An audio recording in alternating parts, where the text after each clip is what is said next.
A paz do Deus eterno, todo-poderoso e altíssimo, seja com todos vocês nesta manhã abençoada de domingo. Estamos ao vivo, graças a Deus. Vamos dar uma cutucada no pessoal aqui.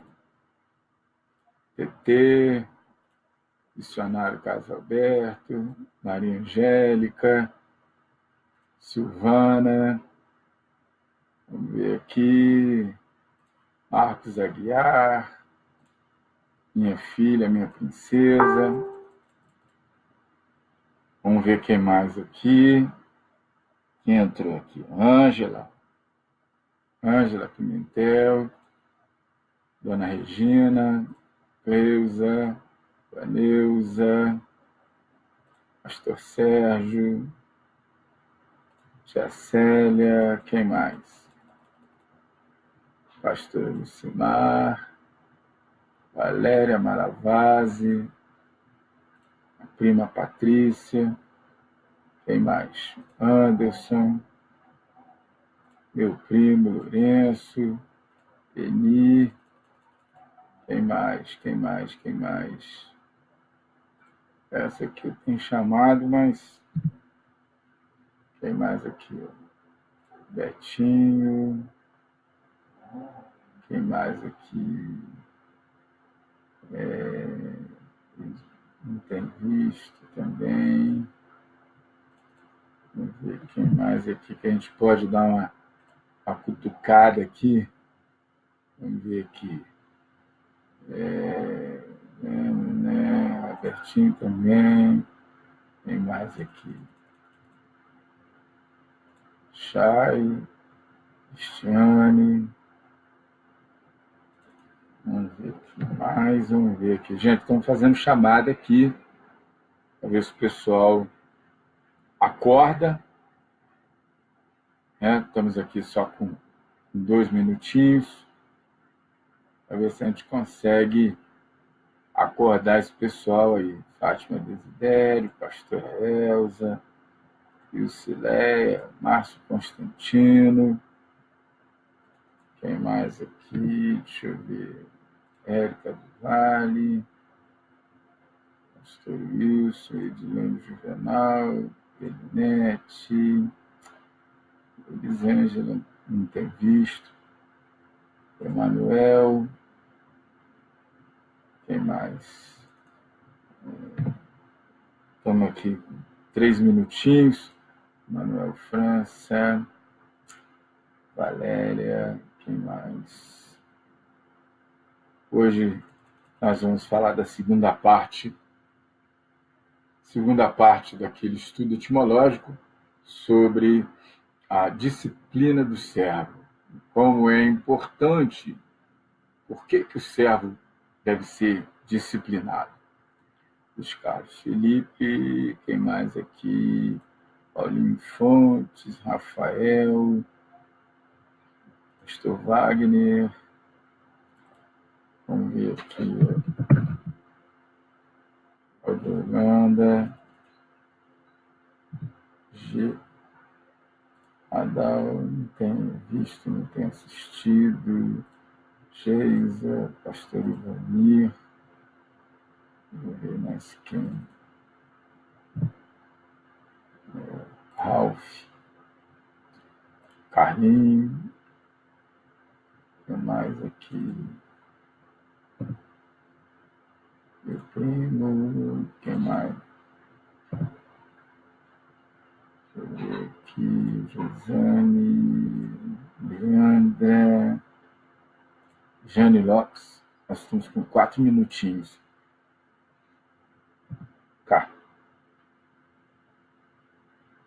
Kátia, Eli, que mais?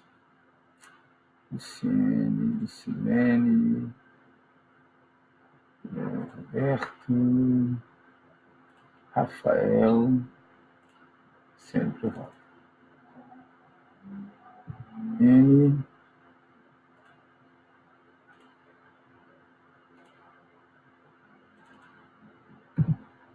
Só mais um pouquinho, 5 minutinhos.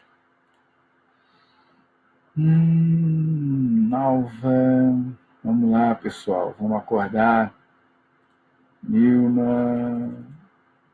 Deixa eu ver aqui. Vamos ver aqui. Vamos ver aqui.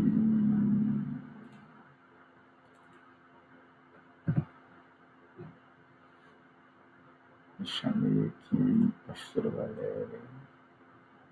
Mais Ângela Pimentel. Poliana. Quem mais aqui no APQ? Ninguém. R. Deixa eu ver aqui. Soniette. Latinha. Quem mais aqui? Rose Major. Quem mais? Gina Oliveira. Ana Cristina. Quem mais? Rogério Bueno. Rose. Sim. Só mais um pouco, 6 minutinhos. Zaqueu. A prima. Deixa eu ver. Quem mais?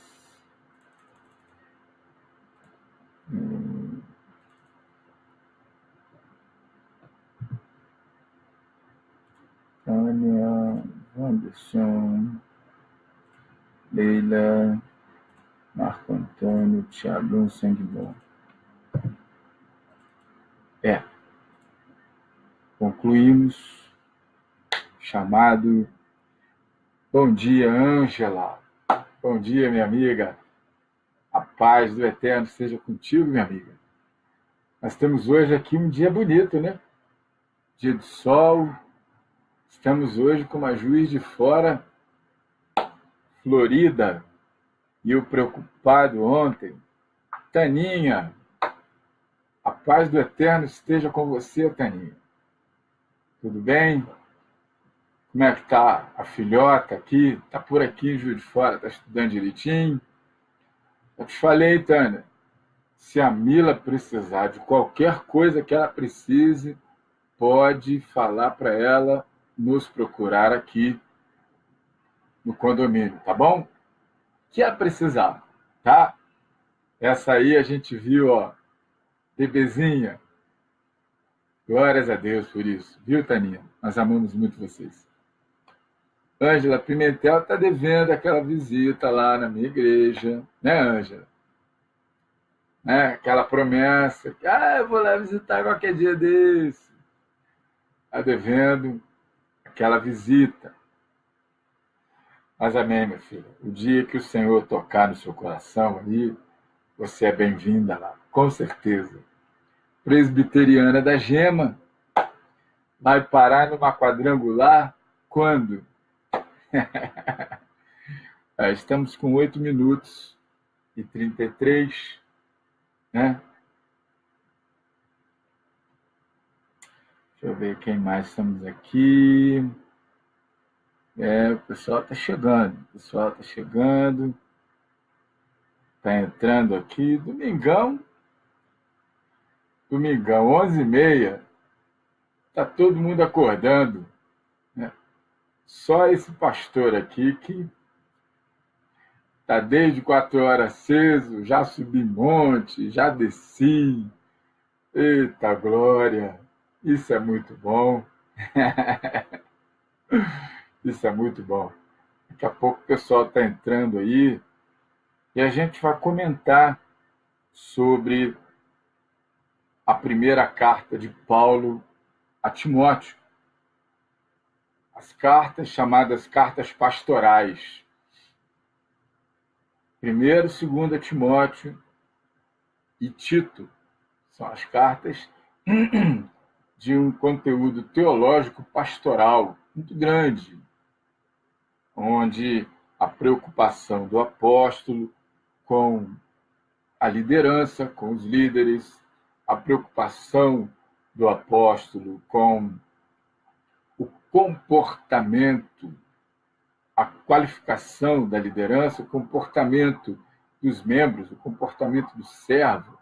Daí porque a gente fala em disciplina do servo, nós temos que ver, a gente tem que estar sempre vigiando.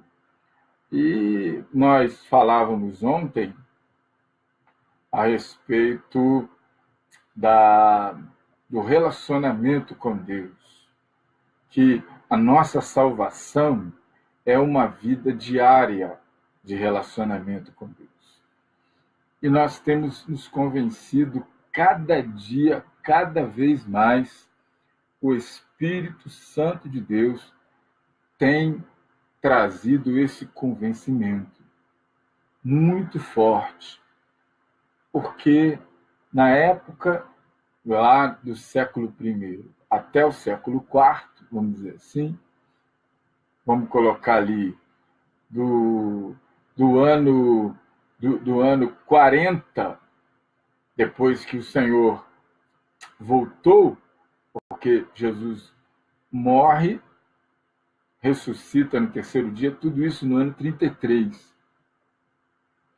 Depois ele fica 40 dias. Depois de 40 dias, ele volta para o Pai diante dos olhos de todo mundo. Então, Yeshua ficou entre nós até aproximadamente o ano, eu falei 33, mais 40 dias. Então, ele ficou o ano 33 todo, praticamente, conosco. Uns falam 33, outros falam ano 30. Eu prefiro ficar com o ano 33. Depois do ano 33, os 40 dias ainda, veio o Pentecostes. Depois do Pentecostes veio o batismo com o Espírito Santo. Os primeiros foram batizados. E aí, então, começaram a se reunir, formaram um grupo à parte do judaísmo. O judaísmo daquela época, é sempre bom a gente colocar um pouquinho de história, né? Dá para a gente situar bem. Nós estamos com 12 minutos aqui. Então, o judaísmo da época, ele era todo fracionado. Haviam os saduceus, que eram aquela facção do judaísmo que dominava sobre o templo, eles tinham a hegemonia do templo, portanto, sumo sacerdote, aquele pessoal todo era tudo saduceu. Os saduceus tinham umas características, as crenças deles. O sumo sacerdote não era mais da linhagem de Arão, isso foi mudado. E o sumo sacerdote comprava o sacerdócio, pagava. A coisa estava feia pra caramba. Haviam os fariseus, que era uma outra facção do judaísmo. Os fariseus, a preocupação deles era com o formalismo. Enquanto a preocupação dos saduceus era com o ritualismo, a preocupação dos fariseus era com o formalismo, era com a Torá, era com a palavra. Então, eram eles que ensinavam. E como eles foram vamos dizer assim, os idealizadores da sinagoga, desde o exílio babilônico, lá em 560 e pouco antes de Cristo. Não tinha templo, então eles idealizaram a sinagoga. E aí, sinagoga é uma palavra grega. Sinagoge significa reunir juntos, aprendizado em conjunto. A sinagoga passou a ser, vamos dizer assim, o centro de convivência da sociedade judaica. Todo lugarzinho tinha que ter a sua sinagoga. E quem é que era o líder dessa sinagoga tinha que ser necessariamente um fariseu. E este fariseu, ele tinha que passar por uma prova extremamente difícil, ele tinha que ser aprovado pelo Sinédrio. O Sinédrio, quem dominava no Sinédrio, eram os fariseus, apesar do que haviam ali um pouco de cada uma das facções. Haviam os saduceus, haviam os herodianos, ainda tinham os herodianos, que eram aquelas pessoas, eram aqueles judeus partidários da família dos Herodes. Havia o Herodes o Grande, que foi o grande construtor do templo, construtor daqueles palácios, Massada, construtor do Heródium, que era o palácio tudo no meio do deserto, coisas maravilhosas que ainda existem lá até hoje. Está lá até hoje. As ruínas e coisas que os engenheiros dos nossos dias ficam abobados de ver como que eles puderam construir, como que eles puderam fazer aquilo tudo lá, tendo, dispondo de recursos primitivos. Como que eles desviavam cursos de água, como que eles penduraram aqueles palácios, eles fizeram camadas, eles escalonaram a montanha, fizeram camadas do palácio, coisas assim fabulosas. Coisas fabulosas. E depois veio Herodes Antipas, que era um dos filhos do Herodes o Grande, o construtor. Herodes Antipas também começa a querer fazer coisa, e fez Cesareia, criou Cesareia, um porto marítimo, está lá até hoje, também outra maravilha da engenharia. Maravilha. Qualquer dia desse eu vou passar aqui um vídeo sobre Cesareia de Herodes, é uma coisa espetacular. É totalmente helenizada, totalmente romanizada. Eles tinham que fazer gracinha lá com o dominador. Jonas, a paz, meu irmão. Bom dia, meu amigão. Que bom você estar aí com a gente também.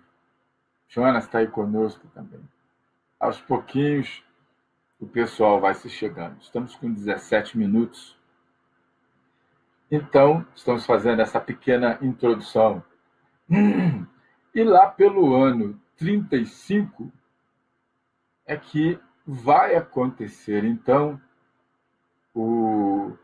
a conversão de Saulo de Tarso. Saulo. Ralph também entrou. A paz do Deus eterno esteja com você, meu irmão Ralph. Que bom. Olha, meus parabéns, hein? Eu tenho que te dar os parabéns. Eu tenho visto que você está agarrado na rocha, está aí participando de congressos, de reuniões. Olha, Ralph, o Senhor te abençoe, meu filho. Que bacana ver isso, hein? Louvado seja Deus. Graças a Deus. Continua sempre assim, tá, meu irmão? Qualquer dia desse eu vou parar aí em Volta Redonda para você trocar meu carro. Vai guardando aí um Corolla para mim, que eu vou aí.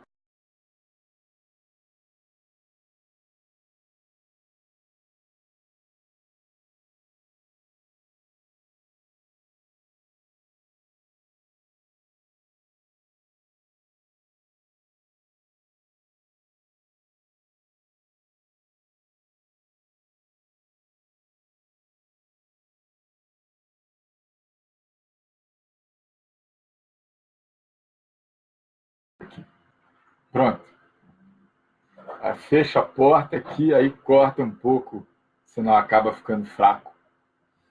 Mas o Ralph, você guarda aí que qualquer dia eu tô chegando aí em Volta Redonda para comprar um Corolla com você, hein, Ralph?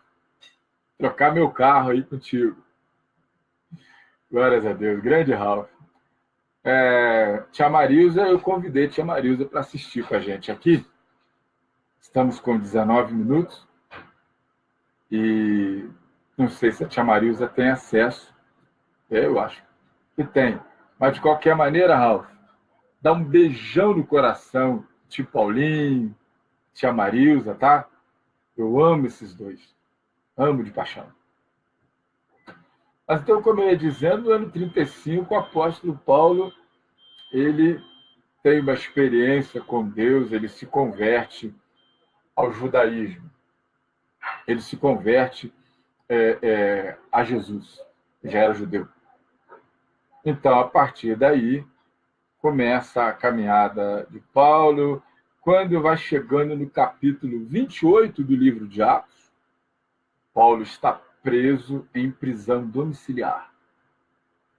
Quando ele sai, ele fica 2 anos nessa condição.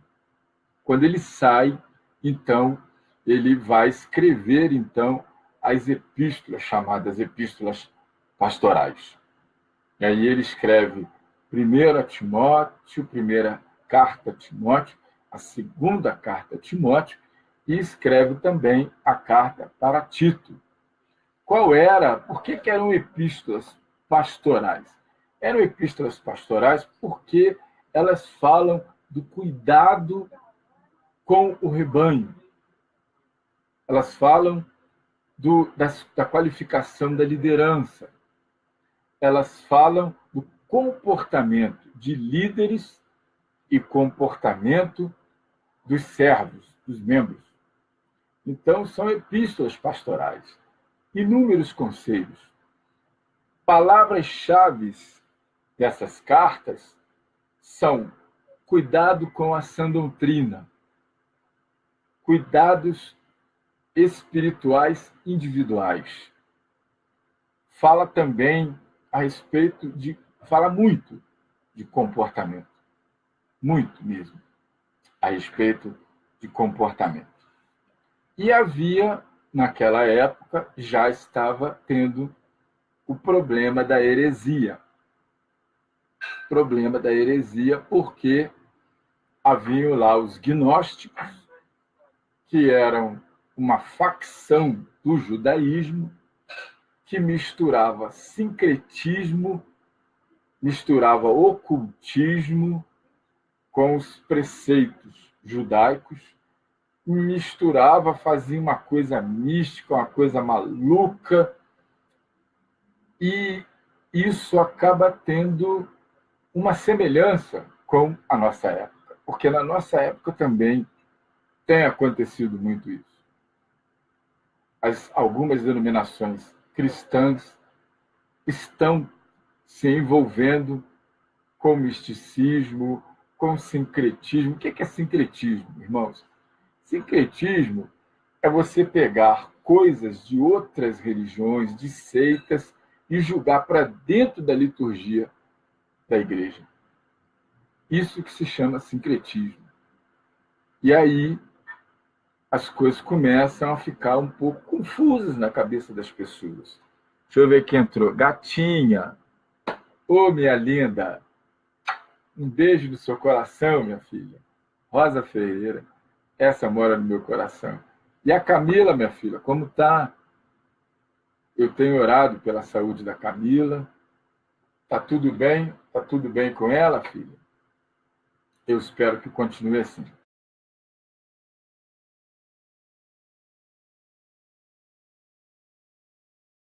Não cai o sinal. Voltei. Toda vez que fecha a porta, o sinal corta. Infelizmente, é assim.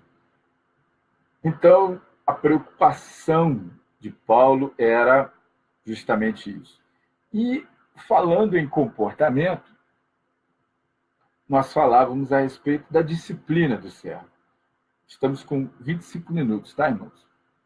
Fizemos a chamada, levamos 5 minutos fazendo a chamada. Levamos alguns minutos saudando os irmãos que estão entrando aos pouquinhos, estão entrando aqui no nosso bate-papo de hoje, e me parece que não terão muitos. Hoje, eu creio que a presença talvez seja um pouco escassa. Mas amém. A palavra é proveitosa e vamos adiante, porque quem está aí quer receber e nós temos para compartilhar. Então, na verdade, o nosso texto de hoje é o texto onde Paulo vai falar justamente a respeito do comportamento de líderes e do comportamento do servo. em geral. Você pode pegar a sua Bíblia, que está na primeira carta de Paulo a Timóteo, 1 Timóteo, do capítulo 4, versículo 12, onde a palavra diz assim: ninguém despreze a tua mocidade, mas sê exemplo dos fiéis na palavra, no trato, no amor, no espírito, na fé, na pureza. Então, nós vamos hoje fazer, então, uma exegese em cima dessa palavra que Paulo diz. A preocupação de Paulo era com o exemplo. Por quê? Porque a palavra grega para exemplo é typos. Tipos. Tipos. Tipos significa modelo. Então, Paulo, ele queria que as pessoas fossem irrepreensíveis. O servo de Deus tem que ser irrepreensível. E é por isso que ele tem que ser modelo. Por quê? Porque o servo não é maior que o seu senhor. O discípulo não é maior do que o mestre. Eles têm que se mirar. Então, nós como servos, discípulos de Jesus Cristo, nós temos que nos mirar. E o nosso mestre, o nosso Senhor, foi irrepreensível. Ele foi exemplar em tudo. Então, Paulo, ele vai se encarregar de nos orientar onde nós devemos ser modelo, exemplo. Nós devemos ser kalós. Kalós significa inspirador. É quando Paulo fala com Timóteo: olha, sofre as aflições como bom soldado de Cristo. Essa palavra, traduzida para o português como bom soldado, no grego é kalos stratiotes. Kalos significa inspirador. Stratiotes, guerreiro. Guerreiro inspirador. Bom, mas nós estamos falando de ser modelo, de ser exemplo. Então, não é só os líderes que têm que ser exemplo, mas, primeiramente, eles precisam ser exemplo.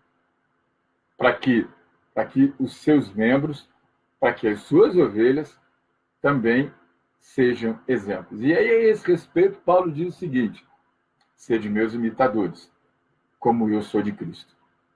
Então, eu disse isso da outra vez, que as pessoas olhavam para Paulo naquilo em que ele imitava ao Senhor Jesus, não naquilo que ele era dele mesmo.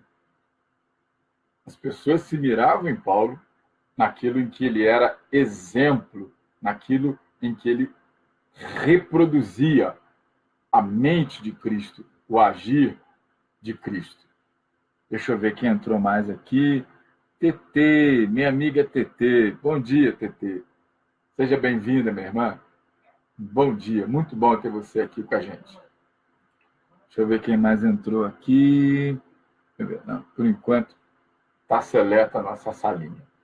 Então, Paulo vai recomendar a Timóteo, e ali no capítulo 4, no versículo 12, aonde ele devia ser, onde os membros, a congregação e os líderes deveriam ser um exemplo. Isso quer dizer o seguinte, que nós devemos ser disciplinados em determinados pontos. E esses pontos que Paulo nos mostra aqui são pontos que vão abranger a nossa vida, todas as áreas da nossa vida de uma forma em geral. Qual é o primeiro ponto que ele fala? Mas ser exemplo dos fiéis na palavra. Então, é o primeiro exemplo que nós temos que ser, na palavra. Por que a palavra? Primeiro vem a palavra, depois vem o poder. Eu sempre digo isso que está aqui. O poder vem através da palavra. Quando nós nos enchemos da palavra, então nós nos enchemos do poder de Deus. Por quê? Porque a vontade de Deus está na sua palavra. Muita gente quer poder, quer poder, quer poder, mas não quer saber nada com a palavra de Deus. As pessoas querem tudo de Deus, mas não querem a palavra de Deus. Sabe por quê? Porque a palavra exorta. Ninguém gosta de exortação. A palavra consola. A palavra edifica. A palavra direciona. É a espada afiada de 2 gumes. Corta e penetra até as medulas. Até a medula. Penetra fundo na alma. E tem gente que não quer saber disso. Então, a palavra, em Mateus capítulo 22, versículo 29, Jesus repreende os fariseus. Muito engraçado isso. Ainda mais fariseu, que a proeminência deles, a preocupação deles era com a palavra, mas não era bem com a palavra, era com o formalismo. Eles viviam inventando sempre formalismo, ritualismo. E Jesus disse: olha, errais, não conhecendo as Escrituras, nem o poder de Deus. Olha bem, o que vem primeiro nessa frase? Conhecimento das Escrituras. Não sou eu que estou falando. Isso é Jesus. Se alguém estiver assistindo esse vídeo, algum pentecostal ou neopentecostal que não gosta de doutrina, me perdoe, irmão, briga com o Espírito Santo, porque foi o Espírito Santo que escreveu isso aí. Foi ele que mandou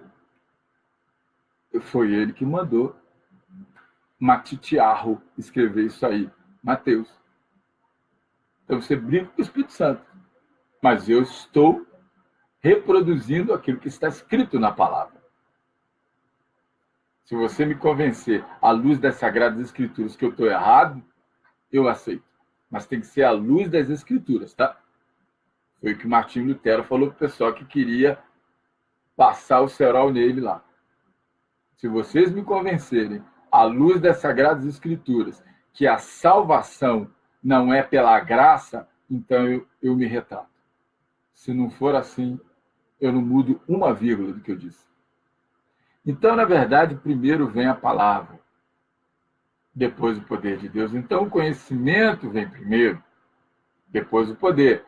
E Lucas 2,40, a gente vai ver aqui, em Lucas 2,40, Lucas relatando, falando a respeito do crescimento do menino, do crescimento de Yeshua. Então, havia uma característica no crescimento dele. Lucas disse o seguinte, Lucas 2, capítulo 40, dizia o seguinte: e o menino crescia e se fortalecia em espírito, cheio de sabedoria, e a graça de Deus estava sobre ele. Então, vê bem, presta bem atenção. Crescer e se fortalecer, o efeito de se encher de sabedoria, de conhecimento da palavra. Porque a palavra nos amadurece, a palavra nos preenche, a palavra traz crescimento espiritual e a palavra nos fortalece. Nós somos fortalecidos na palavra. Quando Paulo diz, posso todas as coisas naquele que me fortalece, ele está dizendo o seguinte, que a palavra de Deus sobre ele dá a ele a força que ele precisa, que ele precisava para poder suportar todos os embates que ele tinha que enfrentar por amor do Evangelho. Então, posso todas as coisas significa que você tem aqui na palavra o escudo, a espada a armadura para que você possa suportar as adversidades, para que você possa suportar as circunstâncias adversas da sua vida. Nós estamos com 35 minutos, irmãos. 35 minutos. Então, a palavra vai dizer que o menino se crescia, se fortalecia, se enchendo de sabedoria, e a graça de Deus estava sobre ele. Então, quanto mais você estiver cheio da palavra, o conhecimento dessa palavra, mais o poder dessa palavra vai se manifestar em você. Você quer ver uma coisa? Abre aí em João, capítulo 14. Eu gosto muito desse texto, porque esse texto fala tudo. Tudo. João, capítulo 14, o versículo 21 e 23. O que está escrito? Diz o seguinte: aquele que tem os meus mandamentos e os guarda, esse é o que me ama. E aquele que me ama será amado de meu Pai, e eu o amarei e me manifestarei a ele. Está escrito. Está escrito. Aquele que tem os meus mandamentos e os guarda. Esse é o que me ama. Não é quem fica falando bonitinho. Não é quem fica chorando. Ah, Senhor, eu te amo. Ah, blá, blá, blá. Não, não, não, não. Gente, isso não comove o Senhor. Isso não move o agir de Deus. Eu lamento muito, mas está escrito. É aquele que tem os mandamentos e guarda, pratica, coloca a sua vida conforme ele, o gabarito do crente, a norma de conduta do crente é a palavra. E aí, veja bem, quanto mais você estiver cheio da palavra de Deus, o Senhor assume um compromisso de se manifestar na sua vida. Por quê? Porque esta palavra tem poder. E no versículo 23 está escrito, Jesus respondeu e disse-lhe: se alguém me ama, guardará a minha palavra, e meu Pai o amará, e viremos para ele e faremos nele morada. Meu Deus do céu, isso é muito sério. Irmãos, isso é muito sério, porque tem gente que está fazendo culto de busca do Espírito Santo. Tem gente que está fazendo sei lá o que de busca do Espírito Santo. Tem gente... Irmãos, culto de busca do Espírito Santo está aqui, palavra de Deus. Se você ama a Deus, você precisa se encher dessa palavra aqui. Porque o amor de Deus está expresso nisso que está aqui. Aqui é a revelação de Deus para a humanidade. A profecia que as pessoas andam aí batendo de cabeça em cabeça, de igreja em igreja, querendo saber, está aqui. Aqui. Se alguém me ama, guardará a minha palavra. Olha bem que coisa maravilhosa. E será amado de meu Pai, e viremos para ele e faremos morada nele. Então você só é templo do Espírito Santo. Você só será santuário do Espírito Santo se a palavra estiver em você. Veja bem, a palavra abre um leque. A palavra abre um leque. Quer ver outra coisa, a verdade disso? Efésios 2. Veja bem, o leque que a palavra abre é tão grande que Paulo escreveu em Efésios 2 o seguinte. Ele vai falar o seguinte aqui. É muito sério isso. Muito sério. Ele diz o seguinte. Efésios 2:8. Ele diz assim. Caiu meu óculos. Espera aí. Pronto. Ele diz assim. Porque pela graça sois salvos por meio da fé. E isso não vem de vós. é dom de Deus. Então eu pergunto para vocês, irmãos, a fé, como é que vem a fé? A fé vem de que jeito? Aonde está escrito isso? Está escrito lá em Romanos, olha só. Pela graça sois salvos por meio da fé. Ok. Como é que vem a fé? Como que vem a fé? Lá em Romanos 10, 17, você vai ver como é que vem a fé. Romanos 10, 17. Está aqui, ó. Romanos 10, 17. Está aqui, ó. De sorte que a fé é pelo ouvir. E o ouvir pela palavra de Deus. Olha bem, então a palavra abre um leque. A palavra leva para a salvação. A palavra é a nossa norma de conduta. A palavra é tudo para nós. Então daí você já começa a entender que nós temos que ser um exemplo na palavra. Para isso é necessário que? Para isso é necessário você dedicar, abrir um espaço de tempo. É bom você estar no culto, muito bom. Mas o culto, irmão, é reunião de adoração, de você prestar uma homenagem ao Senhor. E o resto? O resto é com você. O resto é uma vida de relacionamento com Deus. Relacionamento com a palavra de Deus, relacionamento com o corpo de Cristo, relacionamento com o ministério, com os irmãos, comunhão. Então, é necessário que você dedique sempre um espaço de tempo para a leitura e para o estudo da palavra. As Sagradas Escrituras estão cheias de advertência de Deus sobre a importância do conhecimento da palavra. Por isso que o estudo bíblico é fundamental na vida do discípulo. Jesus disse que é um erro não conhecer. Olha só, não é saber, é conhecer. Conhecer o quê? Entender.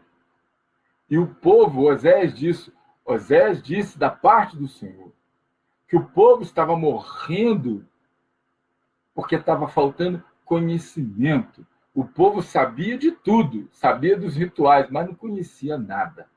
E hoje em dia, nós vivemos uma época que as pessoas sabem de tudo, mas não conhecem nada. É a época do BBB, bom, bonito, barato. Muita informação, nenhum conhecimento. E com o crente está acontecendo a mesma coisa. Então é fundamental na vida de quem quer ser discípulo verdadeiro de Jesus Cristo. Quem quer servir, adorar ao Senhor em espírito e em verdade, é fundamental que seja um exemplo na palavra. Jesus disse mais, para Deus quem ama é quem guarda os mandamentos dele. Isso eu falei de Osés, falei disso. E Paulo ainda diz mais ainda. Lá em 2 Timóteo, capítulo 3, versículo 16, Paulo vai dizer que a palavra é divinamente inspirada e serve para repreender e corrigir. 2 Timóteo 3,16.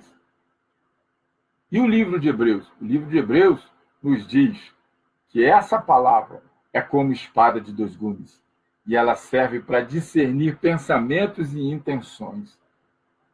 Está lá, Hebreus 4, versículo 12. Está lá, Hebreus.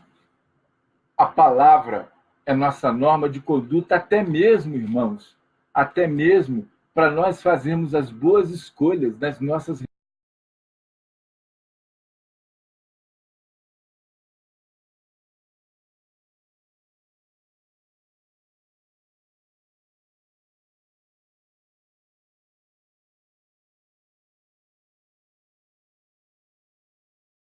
se alguém, você quer saber, a palavra ela serve até mesmo como bússola para nós escolhermos os nossos relacionamentos, as nossas amizades e até mesmo quem pretende ter um relacionamento afetivo também. Eu sempre orientei meus filhos aqui em cima da palavra. Você olha lá em Filipenses, na carta de Paulo aos Filipenses, capítulo 4, versículo 8. Você vai ver que você tem ali um instrumento para você se orientar. Diz assim, quanto ao mais, irmãos, tudo que é verdadeiro, tudo que é honesto, tudo que é justo, tudo que é puro, tudo que é amável, tudo que é de boa fama. Se há alguma virtude nisso, e se há algum louvor nisso, pensai. Então, veja bem, aqui, isso aqui, na verdade, são mandamentos de virtudes. Se você tiver com a pessoa e essa pessoa não se enquadrar em em alguns desses elementos que estão aqui, então, irmão, não serve para ser relacionamento contigo, para ter relacionamento contigo. Tudo que é verdadeiro, tudo que é honesto, justo, puro, amável, de boa fama. Se não tiver alguma dessas coisas, então, olha, cuidado com o laço do passarinheiro. O laço do passarinheiro é terrível. Deixa eu ver. Pastor Wanderson, o profeta do Altíssimo, a paz do Eterno seja contigo. Meu grande amigo, meu pastorzão, que honra ter você aqui, meu pastor. Quando é que você vai voltar aqui em casa, rapaz? Poxa vida, estou esperando quando você vai voltar aqui em casa. Pô, tu escreve aí para nós aí. Tá bom, meu pastor? Te amo de paixão. Minha esposa também está te mandando um beijão. Essa aí é sua fã. Glórias a Deus. Então, voltando aqui, irmãos. Veja bem. Ser exemplo no trato. O que o trato tem a ver? Trato diz respeito ao caráter cristão. O que é caráter? É mentalidade. É a maneira como age, como pensa, como fala, como escolhe. Você tem que agir, falar, pensar, escolher como Jesus Cristo. É, pastor, mas é complicado, né? Não. Não é não. Ou então tu não é discípulo. Discípulo imita o mestre. Ou tu é discípulo de Jesus, ou tu é discípulo de qualquer outra coisa, menos de Jesus Cristo. Então, tem que ser exemplo no trato.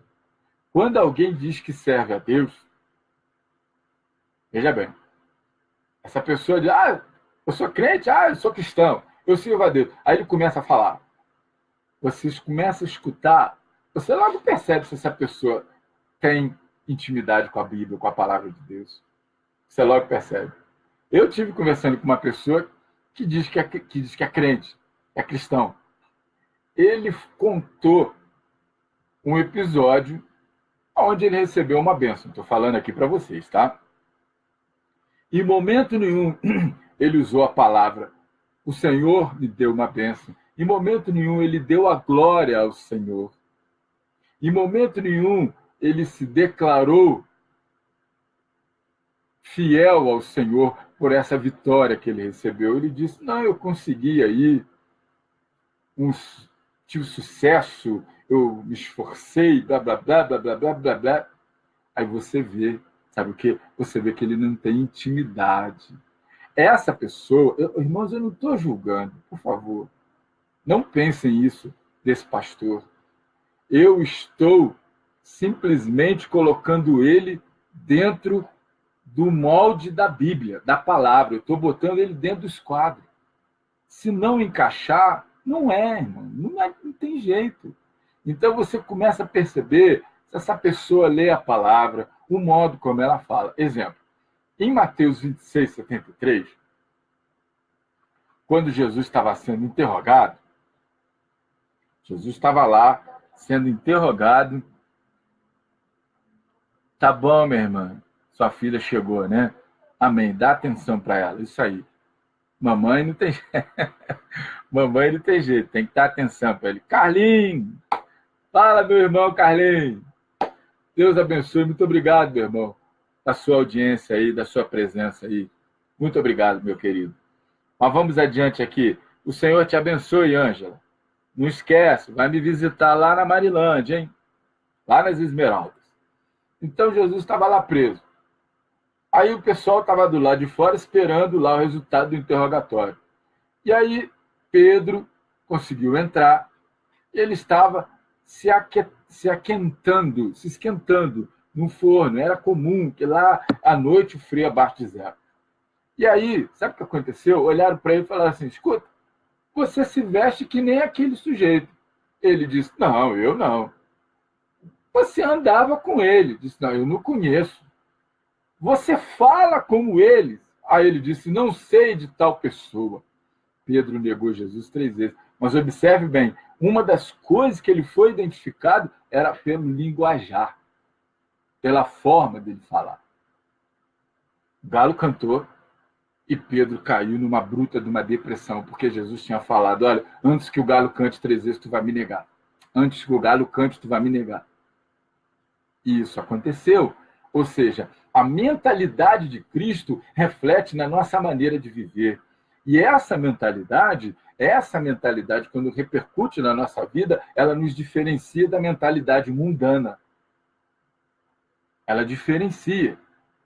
Então, o trato, ser exemplo no trato, é a forma como nós vamos nos relacionar com as pessoas, com os de dentro, com os nossos irmãos e com os de fora. O trato é a maneira como nós vamos nos relacionar com a nossa família. Também o trato é a maneira como nós vamos nos relacionarmos com nossos compromissos. Deu um chequinho, tem que cumprir. Disse que vai lá, tem que ir. O trato é a maneira como nós vamos nos relacionar no nosso trabalho. No trabalho, nós somos trabalhadores. Nós não somos líderes no trabalho. No trabalho, você não é evangelista. Você pode até evangelizar se tiver um tempinho para você fazer isso no seu intervalo. Mas no trabalho, você precisa ser irrepreensível. O trato com o pastor. Veja bem, Hebreus 13, 17, a palavra diz: tem gente que não respeita pastor, infelizmente, mas também tem cada pastor que anda por aí, irmãos, que olha, misericórdia. Aí realmente, mas o pastor ele tem que fazer para poder, ele tem que ser também um exemplo para poder merecer o respeito dos fiéis. Hebreus 13, 17 diz o seguinte: obedecei a vossos pastores e sujeitai-vos a ele, porque velam pela vossa alma, como aqueles que hão de dar conta delas, para que o façam com alegria e não por medo, nem gemendo, porque isso não vos seria útil. Olha só, Hebreus 13, 17. E em 1 Timóteo, no capítulo 5, também no versículo 17, Paulo está dizendo assim: os presbíteros que governam bem. Presbítero aqui tem o mesmo sentido de pastor, tem o mesmo sentido. Os presbíteros que governam bem sejam estimados por serem dignos de duplicada honra, principalmente os que trabalham na palavra e na doutrina. Está escrito aqui, irmãos. Não sou eu que estou inventando. Olha na sua Bíblia aí. 1 Timóteo 5, 17. O Salmo 105 também fala um pouco disso também. Eu não quero me estender muito nisso aí, não, porque eu tenho certeza que os irmãos estão cansados de saber disso. Mas o Salmo 105 também fala a esse respeito. O que é que diz o Salmo 105? Salmo 105 diz o seguinte, Salmo 105, versículo 17. Engraçado, né? Salmo 105, 17 diz o seguinte. Salmo 105, versículo 15. Não toqueis nos meus ungidos e não maltrateis os meus profetas. Quem é que mandou fazer isso? Jesus. O trato também diz respeito ao trato com a igreja. Ou seja, você ser fiel nos dízimos e nas ofertas. Mateus 25, 21, Jesus vai falar: olha, fostes fiel no pouco, no muito te colocarei. Entra no gozo do teu Senhor. Quem tem pouco, dá pouco. Mas o importante é que você cumpra com o seu dever. Você quer saber do que mais? 2 Coríntios, no segundo livro de Paulo a Coríntios, Paulo está falando de um dos deveres do servo do Senhor. Sabe qual é o dever? De contribuição. O dever de contribuição é fundamental. Por quê? Porque o dízimo não tem mais aquela conotação de Malaquias, de ameaça. Atrás, senão vai o caranguejo. Desculpe, irmãos, mas de aqueles gafanhotos, a praga, não sei o quê. Tá roubando de Deus, é ladrão. Calma. Isso aí tem um entendimento. Não era para a igreja que Deus estava falando. Deus estava falando para Israel. Isso aí é uma outra coisa. Mas sobre a igreja, está aqui em 2 Coríntios, capítulos 8 e 9. Você quer educar sua igreja a contribuir? E você que contribui, quer entender por que é importante contribuir? Leia 2 Coríntios, segunda carta de Paulo aos Coríntios, capítulos 8 e 9. Por quê? Porque o dever de contribuição ele tem 3 características. Primeiro, a constância. Você tem que contribuir constantemente. Segundo, a generosidade. A contribuição ela é uma generosidade. Dá quem tem, quem pode. E você dá do que você tem, você não pode dar do que você não tem. Por isso, o outro requisito é a proporcionalidade. Que está escrito assim, 2 Coríntios 8:12. Se há prontidão de vontade, será aceita segundo o que qualquer tem, e não segundo o que não tem. Eu conheço igrejas aí que estão botando até o nome do coitado do crente no SPC. Olha que coisa ridícula. Está botando o nome do crente no SPC porque não deu o dízimo do mês. Tem pessoas que são proibidas, são tolhidas até de ceiar, porque não estão podendo dizimar. Olha como que a ignorância da palavra faz com as pessoas. Está aqui, irmãos. A prontidão de vontade será aceita segundo o que qualquer um tem, e não segundo o que não tem. Não digo isso para que outros tenham alívio e vós opressão. Foi Paulo que escreveu isso. E mais, no capítulo 9, está escrito aqui: cada um contribua segundo propôs no seu coração. Você quer dar dízimo? Dá o dízimo, dá 10%. Você quer dar 50%? Dá 50%. Você não está podendo dar? Não dá. Porque você não pode. Como que um Deus que é dono de todo ouro e toda prata vai admitir que você dê um mau testemunho aí fora, deixando de pagar coisas porque você tem que dar dinheiro? Não é assim, não. Isso é opressão, isso é heresia, isso é anátema.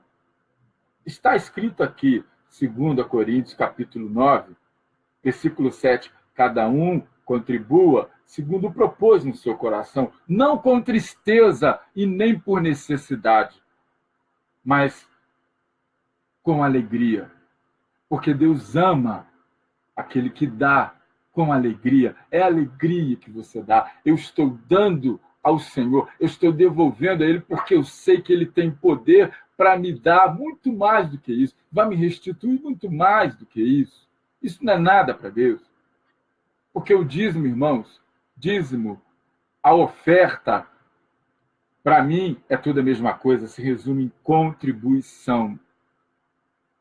É muito mais do que isso. Você contribui orando, você contribui jejuando, você dizima limpando, ajudando a conservar a igreja, você dizima doando a igreja, você dizima evangelizando, você dizima cuidando, visitando, você dizima se preocupando. Não é só o dinheiro. E o versículo 8 diz o seguinte: e Deus é poderoso para tornar abundante em vós toda a graça. olha só, toda graça, a fim de que, tendo sempre em tudo toda a suficiência, superabundez em toda boa obra. Então, ser exemplo, ser modelo no trato, é você ser também fiel nos dízimos, nas ofertas, fiel na evangelização. É um dever que o Senhor nos deixou. Mateus 28, 19 e 20. E indo por todo o mundo, fazer discípulos de todas as nações, batizando-os em nome do Pai, do Filho e do Espírito Santo, ensinando-os a guardar as coisas que vos tenho mandado. Irmãos, nós estamos com 1 hora.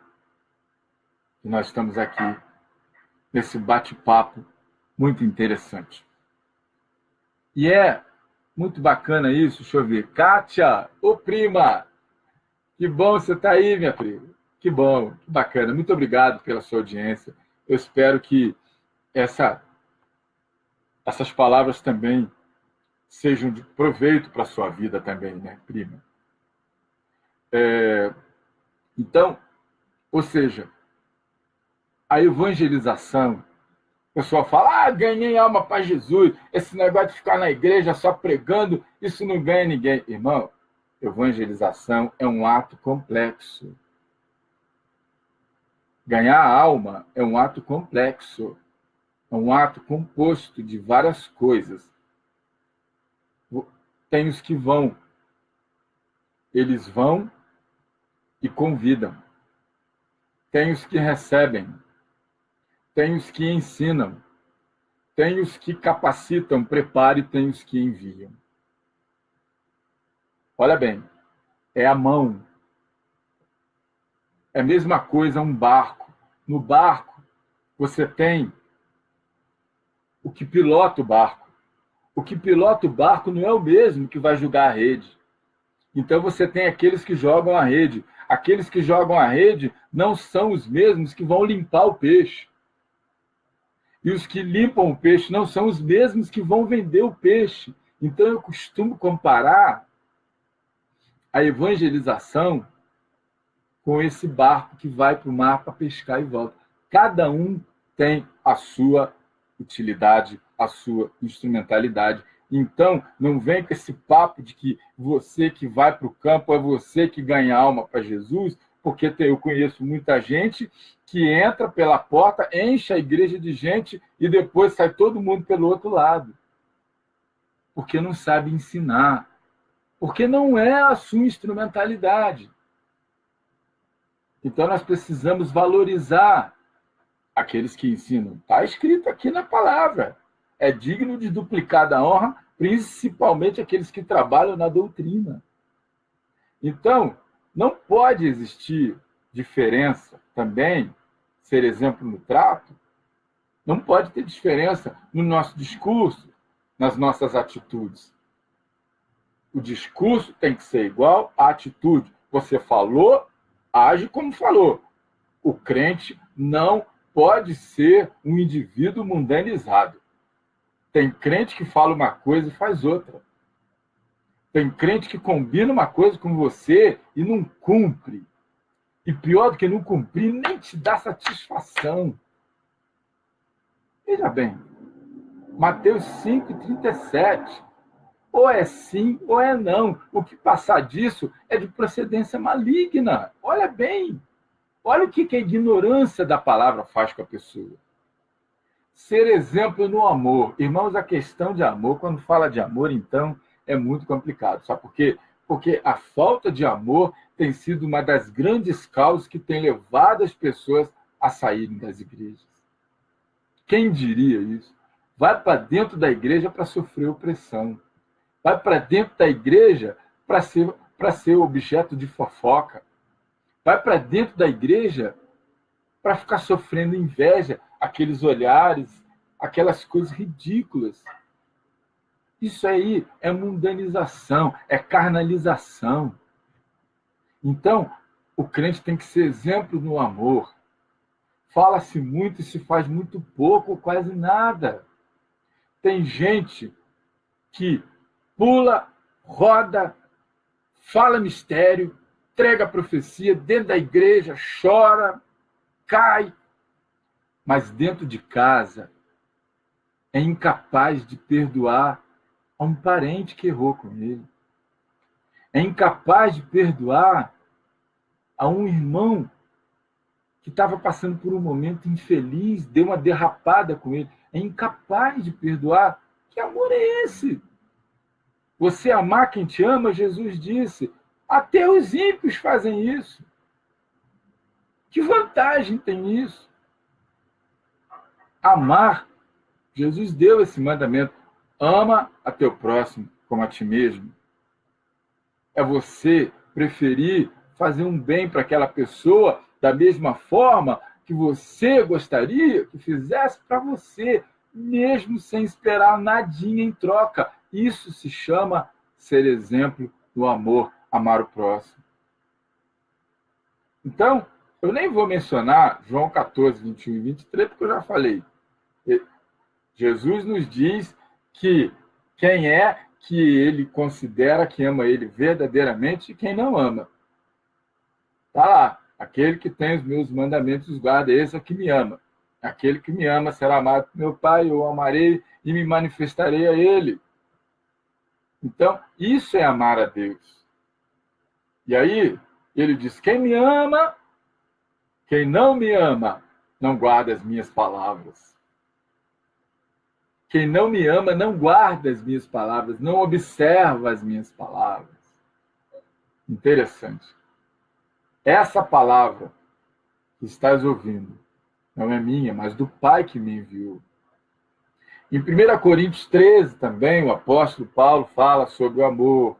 Ele diz que o amor é tão essencial para a nossa vida cristã, que se nós não fizermos as coisas por amor, não adianta igreja cheia, não adianta revelação, não adianta campanhas maravilhosas, músicas lindas, não adianta. Se essa igreja não tiver amor, amor entre os irmãos, amor com o ímpio, amor com o alcoólatra, amor com o dependente químico, amor com a prostituta, se essa igreja não amar essas pessoas, não adianta nada. Jesus não visita essa igreja. Está todo mundo por conta própria. Deus não se agrada dela. Vai ser uma igreja de Laodiceia. É a palavra, irmãos. Então, ou seja, por quê? Porque entre a fé e a esperança e o amor é maior do que eles.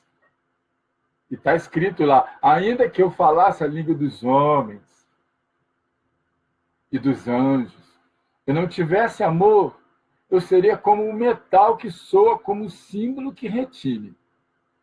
E ainda que eu tivesse o dom de profecia e conhecesse todos os mistérios de toda a ciência, olha bem, irmãos, como isso é profundo.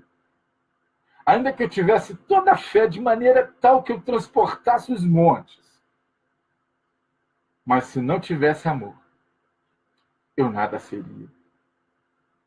Olha o que o apóstolo fala. Que coisa maravilhosa, irmãos. Sabe por quê, irmãos?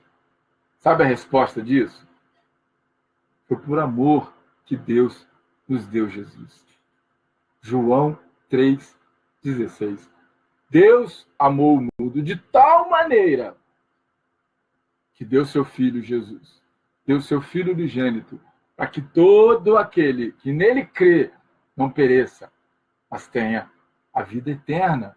Então, o amor não é apenas com os de dentro. E olha que nem isso está acontecendo. Olha que nem isso está acontecendo. Mas também, e principalmente, com os de fora. O amor precisa ser praticado. O amor precisa ser vivido muito mais nas atitudes do que no discurso. Nós damos amor porque nós temos recebido o amor que Deus tem nos dado. A ovelha, irmãos, é tratada pelo pastor, ela segue o pastor por amor, porque o pastor se preocupa com ela. Pastor é aquele que pega o telefone: ô filho, o que aconteceu? Como é que você está? É aquele que, porque ele tem que dar conta ao Senhor lá. Ou você vê, a ovelha é um bichinho tão sensível, tão carente, que dependendo da maneira como o pastor trata ela, ela para de dar cria. Ela não gera mais. A lã dela cai. É coisa terrível isso. E a palavra ainda diz que quem é nascido de Deus ama, perdoa, arrepende e se redime. Então, o amor também diz respeito a uma outra coisa. O amor diz respeito, ser exemplo no amor, diz respeito ao cuidado que você tem pela obra de Deus. Cuidado pelo ministério, cuidado com a igreja, cuidado com os irmãos. Isso tudo diz respeito à ordem que o Senhor nos deixou lá em Mateus 28, 19. Evangelizar, anunciar, discipular, batizar e enviar. Cuidado pelo ministério. Diz respeito ao amor que o servo tem pelo seu pastor. Consideração, o carinho, o acatamento, a obediência, a honra. É alguém que se consagra, que se dedica, que se separa. É alguém que se preocupa com a sua vida. Você não pediu nada disso, não tem problema. Mas até isso está difícil no mundo de hoje, porque no mundo de hoje é o contrário. É alguém que te suga, é alguém que te aluga, alguém que te explora. É alguém que está sempre com a mão estendida no seu bolso. É isso que tem aí fora. Então, cuidado pela igreja. Amor em dizimar, em ofertar, em participar das atividades da igreja, doar tempo para evangelização. Ser exemplo no Espírito. Aqui faz parte da consagração. Aí é individual. Consagração é ter uma vida espiritual de dedicação a Deus. O servo tem que viver no Espírito. Viver em Espírito.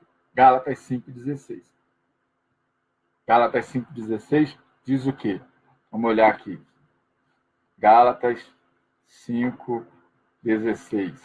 Diz assim: digo, porém, andai em espírito, e não cumprireis as concupiscências da carne. Porque muitas das vezes, irmãos, a gente tem mania, você ouve muito crente botar a culpa no diabo. Olha, eu sou advogado, mas eu não tenho procuração do diabo para defender ele não, tá? Mas eu vou dizer, tem muita gente dando mole, perdendo para si mesmo. Tem coisa que o diabo está morrendo de rir. Irmãos, tem coisa que o diabo está morrendo de rir dos crentes. Os crentes estão perdendo para eles mesmos. O diabo está lá assim, ó. Tá à toa. Porque tem crente que está perdendo para ele mesmo. Sabe por quê? São 3 que se juntam para roubar, matar e destruir. São 3. Encosta mais um pouquinho, meu filho. Isso. São 3. O mundo, a carne e Satanás. Esses 3 é o trio do mal. Esses 3 se unem para roubar, matar e destruir a nossa salvação. Quando não é, Satanás pega a influência do mundo, taca na sua cabeça, taca na sua vida, bota dentro da sua casa. E nós já temos a inclinação para o pecado, para a facilidade, para querer ganhar vantagem. Então o servo tem que viver no Espírito, porque está escrito aqui. Porque a carne cobiça contra o Espírito, e o Espírito luta contra a carne. E esses 2 se opõem um contra o outro, para que não façais o que quereis. Está escrito aqui, Gálatas 5, 16, 17. Então, você ser exemplo, você adorar Deus em espírito, você ser exemplo no espírito, significa você ter uma vida voltada para Deus, abrir um espaço para Deus, para que o espiritual entre na sua vida. Abrir um espaço para Deus, tenha atitudes espirituais, tome decisões espirituais, faça escolhas espirituais também. Pedir a direção de Deus para todas as coisas. 1 Coríntios, capítulo 2, fala sobre isso. Porque o espiritual governa e discerne todas as coisas, mas o material não. Se você é espiritual, você vai ter discernimento na hora de tomar uma decisão. Você vai levantar de madrugada, dobrar os seus joelhos e pedir: Senhor, eu preciso de uma direção. Eu preciso que o Senhor me mostre o que eu não estou vendo. Eu preciso que o Senhor revele, traga à luz o que estão escondendo. 1 Coríntios, capítulo 2, versículo 14 diz: ora, o homem natural não compreende as coisas do Espírito de Deus, porque lhe parecem loucura. E não pode entendê-las por quê? Porque elas se discernem espiritualmente. Mas o que é espiritual discerne bem tudo, mas de ninguém é discernido. Olha só. Por quê? Quem conheceu a mente de Cristo? Quem conheceu a mente do Senhor para que possa instruí-lo? Mas nós temos a mente de Cristo. Então, você viver em espírito só é possível quando nós andamos em absoluta obediência à palavra de Deus. Não, eu estou andando em espírito, aí começa a falar, pera, isso não é andar em espírito. Esquece, isso não é andar em espírito. Andar em espírito é você andar em obediência à palavra de Deus. É você construir a sua casinha em cima dessa rocha que está aqui, ó.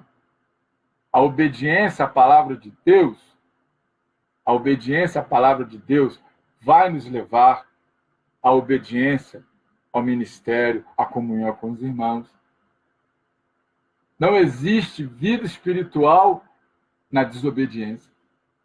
Não existe fé na desobediência. Deus não opera na desobediência.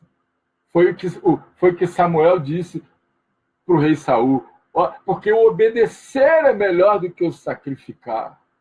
E o atender é melhor que a gordura dos carneiros. Acaso Deus tem mais prazer que se lhe obedeça, tem mais prazer em holocausto do que se lhe obedeça a sua palavra, Saul? Então, obedecer é fundamental.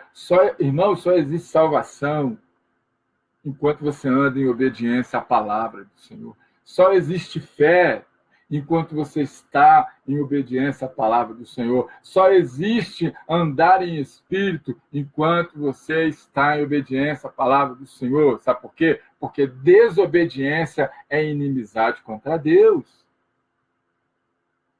Então, no meu ministério lá na Igreja das Esmeraldas, nós dedicamos ao Senhor todo mês, cada semana, ela é separada para uma consagração.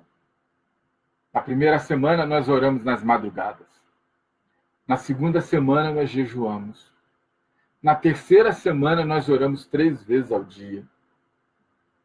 Na quarta semana, na terceira semana, nós oramos 3 vezes ao dia. Na quarta semana, nós fazemos um monte. E depois saímos para evangelizar e para o estudo bíblico. O estudo bíblico é constante, toda semana. Então, a nossa dedicação a Deus, ela é medida pela nossa vida espiritual, pelo nosso testemunho. Quanto mais nós nos dedicamos a Deus, mais intimidade nós teremos com Ele. E mais forte será o nosso testemunho, mais forte será a nossa vida espiritual, mais forte será a nossa resistência quando nós estivermos passando por situações adversas. Tem gente, infelizmente, que não sabe o que é testemunho. Tem pessoas que sabem, tem pessoas que dão testemunho. É triste ver o que determinados crentes fazem por aí. Ser exemplo na fé. Irmãos, eu estou encerrando aqui, tá? Nós estamos com 1h19. A fé tem 6 significados por causa da origem da palavra. No grego, pistes, e no hebraico, emuná. Então, a fé significa, no grego, confiança, certeza, e no hebraico, convicção, firmeza, fidelidade e segurança. Então, você ser exemplo na fé é você ser exemplo e procurar animar as pessoas, para que essas pessoas vivam esses 6 significados de fé na sua vida diária, mesmo nas piores situações. Eu conheci, eu tive numa igreja que chegou uma pessoa pediu oração para o obreiro. Aí o obreiro chegou perto dessa pessoa. Eu nem vou falar qual é a igreja que é, não vou dizer quem é, por respeito, por amor ao evangelho, por ética. Aí a pessoa falou, irmão, eu preciso de uma oração. Olha, eu estou passando tanta dificuldade, a minha vida está complicada, meu marido saiu de casa, os cobradores estão batendo na porta, as dívidas estão aumentando. Ele pega e diz para ela assim, só quer oração só por causa disso? Só isso. A senhora não imagina o que é a minha vida. Depois de que eu fui obreiro, depois que eu fui chamado para obreiro, a senhora não tem ideia. Até mordido de cachorro eu fui. Bati de carro. Sofri busca e apreensão. Não sei o que. O obreiro que tinha que orar pela pessoa. Olha que exemplo de fé. Não precisa nem de Satanás para acabar com essa pessoa. Por isso que eu estou falando, tem crente que está perdendo para ele mesmo. Misericórdia. Então o servo tem que entender a importância que a fé tem no relacionamento com Deus. Nós só nos relacionamos com Deus pela fé. Porque está escrito, ora, sem fé é impossível agradar-lhe. Hebreus 12, 6. E é necessário que todo aquele que se aproxima de Deus creia que ele existe e que ele é recompensador daqueles que o buscam. Sem fé, não dá. E se você recuar, Hebreus 10, 38, você vai entristecer ao Senhor. E por último, ser exemplo na pureza. Por quê? O que é pureza? O que é a pureza? Olha bem. Coração puro é aquele coração que não carrega maldade com os outros. Porque tem pessoas que já chegam perto de você com um tacape escondido nas costas. Prontinho para te dar uma paulada. Na primeira que você solta, pum! É aquela pessoa que está sempre cheia de maldade. Você fala uma coisa, ele está sempre assim, ó. Mas esse negócio aí, por que você falou isso? O que você quis dizer com isso? É a pessoa, é aquela pessoa que eu costumo dizer, são caçambas de lixo ambulante. A pessoa está cheia de lixo, precisa ser liberta. Não foi à toa que Davi escreveu lá no Salmo 139, sonda, meu Deus, e conhece o meu coração. Prova-me e conhece os meus pensamentos. E vê se há em mim algum caminho mau e conduz-me pelo caminho reto. Irmãos, a nossa cabeça, a nossa mente recebe influência de tudo que é lado. A gente sai fora, os outros falando, é outdoor, você não precisa nem ler o que está no outdoor, bate o olho, a mente já capta, é revista, é mundanismo, é pornografia, é tudo que não presta, é televisão, novela, então, nem preciso falar. Nós precisamos nos limpar de tudo isso. E só o nosso filtro é isso que está aqui, irmãos. É a palavra. A nossa disciplina está aqui. Está na palavra. Então, você ser puro de coração é aquele que não anda cheio de ressentimento, cheio de desconfiança, achando que todo mundo está conspirando contra ele, achando que todo mundo vai querer dar a volta nele. Não é. O Senhor disse, Mateus 5,8, bem-aventurados os limpos, os puros de coração, porque estes verão a Deus. Não é aquele que rodopia, que fala profecia, que não. O coração dele está lotado de maldade, malícia, não vai ver Deus, não. É escrito, a pureza de coração é uma condição essencial para todas as outras coisas. Se você não tiver pureza, amor, pureza, coração ausente, limpo de maldade, você não vai poder, você não vai ser exemplo na palavra, a palavra não vai ficar em você, você não vai ser exemplo no trato, você não vai amar ninguém, não vai andar em espírito e não vai ter fé. A fé não está lá. A fé que você tiver não é a fé, aquela fé que vem do Espírito Santo de Deus. Então, o apóstolo nos disse tudo isso. Em 2 Timóteo, ele também nos falou, porque virá um tempo, 2 Timóteo 4:3, para a gente encerrar aqui, estou com 1h e 25 minutos aqui, com os descontos, sem os descontos. Porque virá um tempo em que não sofrerão a sã doutrina. 2 Timóteo 4, capítulo 4, versículos 3 e 4. Porque virá um tempo em que não sofrerão a sã doutrina, mas tendo comichão nos ouvidos, amontoarão doutores, conforme as suas próprias concupiscências, e desviarão os ouvidos da verdade, voltando para as fábulas. Infelizmente, isso está acontecendo. E logo no versículo seguinte, o apóstolo deixa um recadinho para nós. Ele diz assim: mas tu, ó homem de Deus, ser sóbrio em tudo, sofre as aflições, faz a obra de um evangelista, cumpre o teu ministério. Sabe por quê? Porque nós não vamos dar jeito em nada disso. Porque tudo isso é profético. Porque o anticristo está se preparando para se manifestar. E isso, infelizmente, é o cenário que prepara para a vinda do anticristo. E vindo o anticristo, nós estaremos bem próximos da volta do Senhor Jesus. Que Deus possa abençoar a tua vida, a mais pura bênção do Senhor. Que o Senhor possa te abençoar grandemente. Que o Senhor possa te conceder aquilo que você precisa. Não aquilo que você quer, mas aquilo que você precisa. Se você abrir um espaço para o Senhor na sua vida, meu primo Lourenço, primo que é irmão, que eu tenho um carinho de paixão por esse camarada. Gosto muito, te amo muito, meu querido. Te amo muito. Beijo. Amo muito mesmo você, meu primo Lourenço.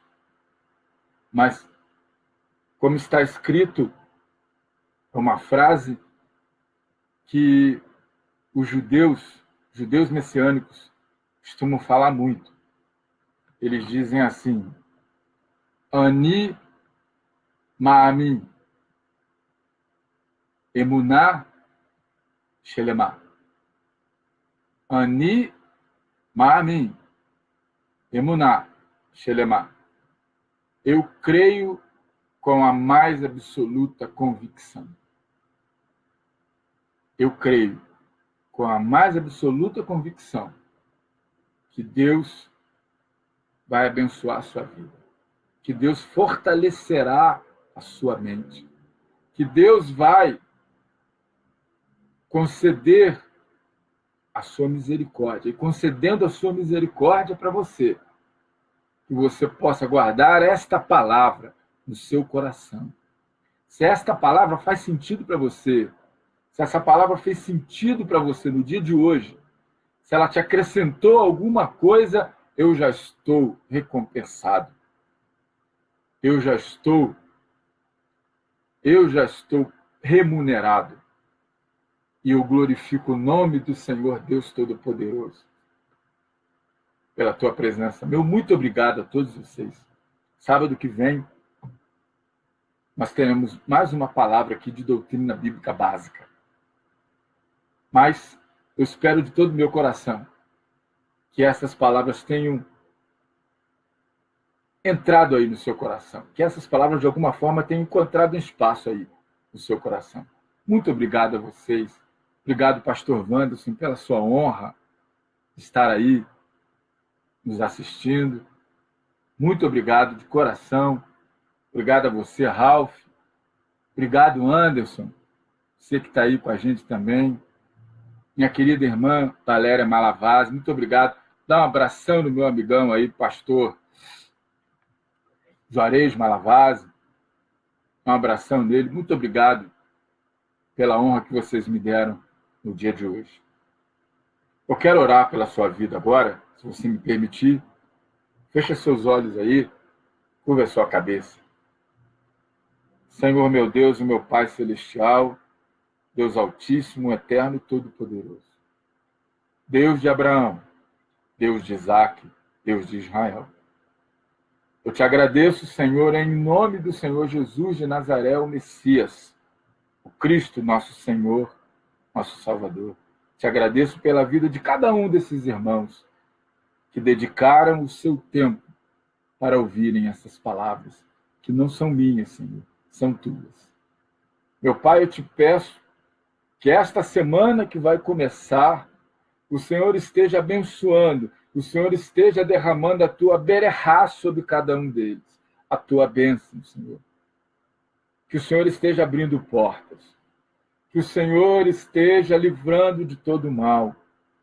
Senhor, esconde os teus filhos debaixo das tuas asas, para que o inimigo, se tiver olhos, não veja, se tiver mãos, não toque, se tiver pés, não alcance, se tiver lembrança, nem lembrança tenha para fazer o mal, porque há poder no sangue do Senhor Jesus. E todo aquele que para ouvir a palavra do Senhor não sai com as mãos vazias.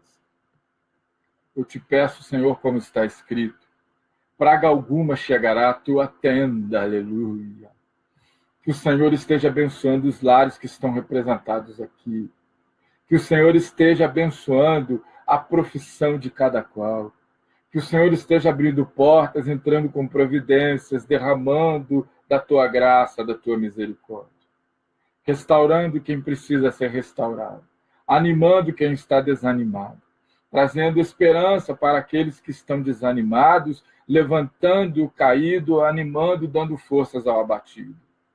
Eu te peço, Senhor, abençoa toda esta semana, abençoa os teus filhos. E todos aqueles que vierem a assistir este vídeo, recebam também, em nome do Senhor Jesus, estas bênçãos. Que o Senhor tenha misericórdia de ti, levante o seu rosto sobre ti, que sobre ti o Senhor resplandeça a sua presença e derrame toda a sua paz. Veshem Yeshua HaMashiach, Adonai Nu, Remashiei Mayaká. Em nome de Yeshua, Jesus, nosso Senhor e Salvador. Amém. E graças a Deus. Um ótimo domingo e um fim de semana polimax mega abençoado para você. Em nome do Senhor Jesus de Nazaré. Amém.